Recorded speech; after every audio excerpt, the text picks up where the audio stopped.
বাংলায় রাজনৈতিক পরিবর্তনের সংকল্প নিয়ে হুগলি জেলায় শুরু হলো ভারতীয় জনতা পার্টির পরিবর্তন যাত্রা। আজ রবিবার সকাল 10টা নাগাদ চুঁচুড়ার ঐতিহাসিক হুগলি গেট থেকে এই যাত্রার আনুষ্ঠানিক সূচনা হয়। দুর্নীতিমুক্ত প্রশাসন এবং রাজ্যের সার্বিক উন্নয়নের ডাক দিয়ে কয়েকশো কর্মী সমর্থকদের উপস্থিতিতে এই কর্মসূচিকে ঘিরে এদিন সকাল থেকে এলাকায় ব্যাপক উৎসাহ উদ্দীপনা লক্ষ্য করা গেছে। সকাল থেকে এই হুগলি গেট চত্বরে বিজেপির মহিলা ও পুরুষ কর্মীদের জমায়েত বাড়তে থাকে।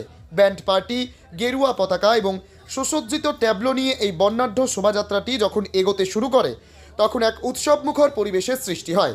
চুঁচুড়া থেকে শুরু হয়ে এই রথযাত্রাটি একে একে আদি সপ্তগ্রাম, মগরা এবং পান্ডুয়া অতিক্রম করে। যাত্রাপথে রাস্তার মোড়ে মোড়ে স্থানীয় সাধারণ মানুষ ও দলীয় কর্মীরা রথ লক্ষ্য করে পুষ্পবৃষ্টি করেন। শঙ্খধ্বনি এবং দলীয় স্লোগানে পুরো এলাকা মুখরিত হয়ে ওঠে।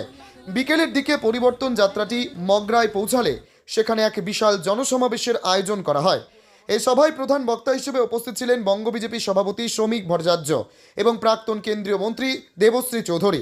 সমাবেশ চলাকালীন এলাকার বেশ কয়েকজন প্রভাবশালী ব্যক্তিত্ব বিজেপিতে যোগদান করেন, যা স্থানীয় সাংগঠনিক শক্তি বৃদ্ধিতে সহায়ক হবে বলে মনে করছে নেতৃত্ব। সভায় রাজ্য সরকারের কড়া সমালোচনা করে শ্রমিক ভট্টাচার্য বলেন, বাংলায় বর্তমানে যে অপশাসন ও দুর্নীতির বাতাবরণ তৈরি হয়েছে তা থেকে মুক্তি পেতে সাধারণ মানুষ আজ রাস্তায় নেমেছেন। শিক্ষা থেকে কর্মসংস্থান সব ক্ষেত্রেই বঞ্চনার শিকার হচ্ছে বাংলার মানুষ। এই পরিবর্তন যাত্রা কেবল বিজেপির নয়, এটি সাধারণ মানুষের দীর্ঘদিনের পুঞ্জীভূত ক্ষোভের বহিঃপ্রকাশ। এই দিনের সভা থেকে বিজেপি নেতৃত্ব মূলত তিনটি বিষয়ের ওপর আক্রমণাত্মক অবস্থান গ্রহণ করেন। রাজ্যে শিক্ষক নিয়োগ দুর্নীতি সহ একাধিক আর্থিক কেলেঙ্কারির বিরুদ্ধে সুর চড়ানো হয় এবং দোষীদের উপযুক্ত শাস্তির দাবি জানানো হয়। আয়ুষ্মান ভারত বা পিএম কিষাণ নিধির মতো কেন্দ্রীয় জনকল্যাণমূলক প্রকল্পগুলো কেন বাংলার মানুষের কাছে সঠিকভাবে পৌঁছাচ্ছে না তা নিয়ে রাজ্য সরকারকে কাঠগড়ায় তোলেন দেবশ্রী চৌধুরী। আসন্ন নির্বাচনের প্রাক্কালে এই যাত্রার মাধ্যমে বুথ স্তরের কর্মীদের মনোবল বাড়ানো এবং সাধারণ মানুষের সমর্থন আদায় করাই ছিল দলের প্রধান লক্ষ্য। বিজেপি নেতৃত্বের দাবি, হুগলি জেলার এই পরিবর্তন যাত্রায় সাধারণ মানুষের স্বতঃস্ফূর্ত অংশগ্রহণই প্রমাণ করে যে মানুষ বিকল্প খুঁজছে। আজকের এই কর্মসূচি জেলার রাজনৈতিক সমীকরণে বড়সড় পরিবর্তন আনবে বলে আশাবাদী গেরুয়া শিবির। দিনের শেষে বলাগড়ে একটি জনসমাবেশের মধ্য দিয়ে এই যাত্রার সমাপ্তি ঘটে।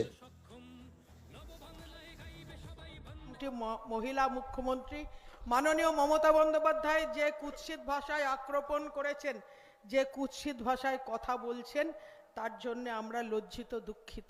বোঝা যাচ্ছে মমতা বন্দ্যোপাধ্যায়ের হয় মস্তিষ্কে বিকৃত ঘটেছে অথবা উনি জেনে বুঝেই এমন কিছু আচরণ করছেন যাতে করে কোনো ভুল পদক্ষেপ কেউ নিয়ে ফেলে এবং উনি আবার সেই ধিদিং ধিদিং নাচ করতে পারেন। অনেকে আমাদেরকে প্রশ্ন করছেন, গতকাল থেকে মিডিয়াতেও আমাকে আক্রমণ করে বলছিলেন যে কেন পশ্চিমবঙ্গে এত অন্যায় হওয়ার পর রাষ্ট্রপতি শাসন হবেন না। তো আমি তাদেরকে বলিনি, কিন্তু আপনাদের বলছি যে পশ্চিমবঙ্গের মানুষ আর ওনার এই উদ্দাম নৃত্য দেখার জন্য তৈরি নেই। আমরা জনতা, পশ্চিমবঙ্গের জনতা ওনাকে সরিয়ে দিয়ে একদম ইতিহাস থেকে মুছে দেওয়ার জন্য তৈরি হয়ে গেছে, এটা বাস্তব সত্য। গতকাল মাননীয় মুখ্যমন্ত্রী যে সভায় বসে আছেন ধর্মতলায় ধর্ণা অধিবেশনে, এসআইআর করে সংশোধিত তালিকা প্রকাশ হয়েছে 28 তারিখ, আর তার 7 দিন বেছে বেছে সময় নিয়েছেন, জুম্মাবারের জন্য অপেক্ষা করেছেন। শুক্রবার উনি ধর্মতলায় বসেছেন, আর সেই মঞ্চ থেকে উনি কালকে বলেছেন যে আমি কি রাষ্ট্রপতির পিছনে লেজুর হয়ে ঘুরে বেড়াবো? আমার কাজ কি লেজুর হয়ে ঘুরে বেড়াম? ওনারা যখন খুশি আসবেন, বছরে একবার রথ আছে জগন্নাথ দেবের রথ, আর ওনাদের রথ বারবার আসছে। রাষ্ট্রপতি নাকি বিজেপির এজেন্ডা নিয়ে পশ্চিমবঙ্গে এসছেন। কত নিকৃষ্ট শব্দ বলে মুখ্যমন্ত্রী মমতা বন্দ্যোপাধ্যায় প্রমাণ করে দিয়েছেন যে ওনার ওই চেয়ারে বসার অধিকার আর নেই, ওই চেয়ারে ওনাকে আর মানাচ্ছে না। তাই উনি যে শব্দগুলো বলেছেন, আমরা শুধু বলতে চাই যে আপনার কাজ ধর্নায় বসা নয়, আপনার কাজ ভারতবর্ষের সাংবিধানিক নিয়ম মেনে চলা এবং প্রোটোকলকে সম্মান জানানো। রাজনৈতিক দল 242টা আসনে প্রতিদ্বন্দ্বিতা করে ইন্দিরা গান্ধীর মৃত্যুর পর 2টি আসনে জয়লাভ করেছিল, আর দুটোই নেতা লালকৃষ্ণ আদবানি, অটল বিহারী বাজপেয়ী। সেদিন আমাদের গুটি কয়েক তরুণ এই হুগলি জেলার মাটিতে দাঁড়িয়ে বলতেন যে আমরা এখানে থাকতে এসেছি, আমরা এখান থেকে চলে যেতে আসিনি। আমাদের তৃপ্তিরতন দত্ত আমাদের এই অঞ্চলে নেতৃত্ব দিয়েছেন। বহু হুগলি জেলার মানুষ আছেন আজকে যারা পৃথিবীতে নেই, কিন্তু তাদের দেখানো পথে, তাদের পরিশ্রমে, তাদের আত্মবিশ্বাসে, তাদের প্রত্যয়ে আজকে দল এইখানে এসে দাঁড়িয়েছেন। আমাদের প্রথম শহীদ হন এখানে রাজবলহাটের আনন্দমালী, সিপিআইএম এর অত্যাচারের বিরুদ্ধে, মানুষের গণতান্ত্রিক অধিকারকে বাজেয়াপ্ত করবার বিরুদ্ধে, ওই সায়েন্টিফিক রিগিং এর বিরুদ্ধে, ভারতীয় সংস্কৃতি, ভারতীয় সভ্যতা, ভারতীয় পরম্পরাকে সমালোচনা করার বিরুদ্ধে যারা সেদিন পতাকা ধরেছিলেন, খুন হয়ে গেলেন আনন্দমালী, খুন হয়েছিল কঙ্কা টুডু। ৪৫ মিনিটের বেশি সময় ধরে একা তীর ধনুক নিয়ে যুদ্ধ চালিয়েছিল। বাড়ির টালি খুলে লঙ্কার কুঁড়ো ভেতরে ফেলে আগুন লাগিয়ে তাকে বাইরে বার করে এনে তারপরে সিপিএম অত্যন্ত ঠান্ডা মাথায় তাকে খুন করে। এই যে খুনের রাজনীতি, ভাতৃহত্যার মধ্যে দিয়ে পৃথিবীতে কোনোদিন চিরকালীন শান্তি প্রতিষ্ঠা করা যায়নি। রবীন্দ্রনাথ লিখেছিলেন, রক্তমাখা অস্ত্র হাতে যত রক্ত আঁখে, শিশু পাঠ্য কাহিনীতে ধাকে মুখ ঢাকি। আজকে সিপিআইএম কে মানুষ ভুলে গেছে।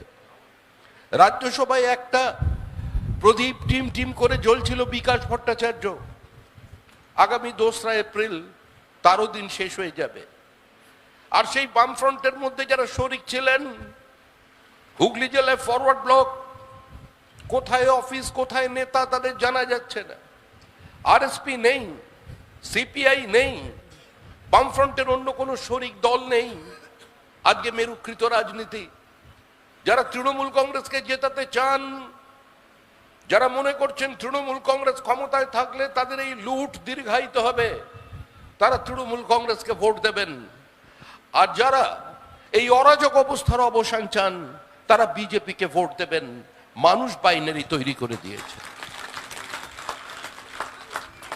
2014 সালের একটা উপনির্বাচনে বিজেপি প্রার্থী জয়ী হয়েছিল। আবার 2016 সালের নির্বাচনে কংগ্রেস এবং সিপিআইএম পশ্চিমবঙ্গে দাঁড়িয়ে মালা বদল করে নিয়েছে। আমরা যারা দীর্ঘদিন বিজেপি করছি, আমরা বারবার এই হুগলি জেলার মাটিতে ওই কখনো রিক্সা, ভ্যান রিক্সায় মাইক বেঁধে মানুষের সামনে বলতাম যে কংগ্রেস সিপিএম দুটো পৃথক রাজনৈতিক দল নয়, একে অন্যের পরিপূরক। কংগ্রেসকে ভোট দেওয়ার অর্থ সিপিআইএম কে ভোট দেওয়া, কারণ পশ্চিমবঙ্গে কংগ্রেস সিপিআইএম কে বাঁচিয়ে রেখে দিয়েছে। কংগ্রেস যদি চায় সিপিআইএম ক্ষমতা থেকে চলে যাবে, আর কেন্দ্রে কংগ্রেসকে নীরব সমর্থন দিয়ে গেছে সিপিআইএম। মানুষ আমাদের কথায় বিশ্বাস করেননি, কিন্তু দেখা গেল 2016 সালে সরাসরি সিপিআইএম এবং কংগ্রেস রাস্তায় নেমে পড়ে মালা বদল করে নিল। আজকে আবার দুজনে আলাদা আলাদা হয়ে গেছে। দেখুন, আমরা পরিবর্তন চাওয়ার কেউ নেই, সাধারণ মানুষ পরিবর্তন চাইছে, আমরা সেটাকে উৎসাহ দিচ্ছি।